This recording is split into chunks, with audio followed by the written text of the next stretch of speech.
नमस्कार, आपण पाहत आहात सह्याद्री न्यूज, आवाज महाराष्ट्राचा।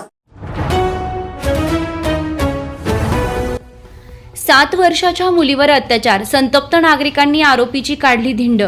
पुण्याच्या राजगुरुनगर येथे 2 अल्पवयीन मुलींची हत्या केल्याची धक्कादायक घटना 2 दिवसांपूर्वी घडली होती।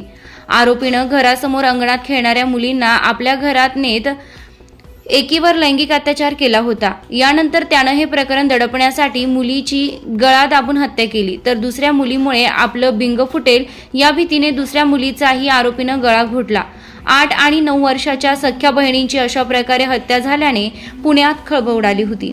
या प्रकरणी पोलिसांनी आरोपीला अटकही केली आहे। राजगुरुनगरची घटना ताजी असताना आता पुण्यातील काळे पडळ परिसरात अशीच घटना घडली आहे। इथे एका 23 वर्षाच्या नराधमाने एका 7 वर्षाच्या चिमुरडीवर लैंगिक अत्याचार केला आहे। ही घटना उघडकीस आल्यानंतर पीडितेच्या कुटुंबियांसह स्थानिक लोकांनी आरोपीला चांगला चोप दिला आहे। एवढंच नव्हे तर आरोपीच्या कॉलरला पकडून आसपासच्या परिसरात त्याची धिंड काढण्यात आली आहे। मिळालेल्या माहितीनुसार 7 वर्षाची पीडित मुलगी पुण्यातल्या काळे पडळ परिसरात आपल्या कुटुंबासोबत राहते। शुक्रवारी रात्री आरोपीनं पीडित मुलीला एकटं पाहून तिला आपल्या वासनेचा शिकार बनवलं।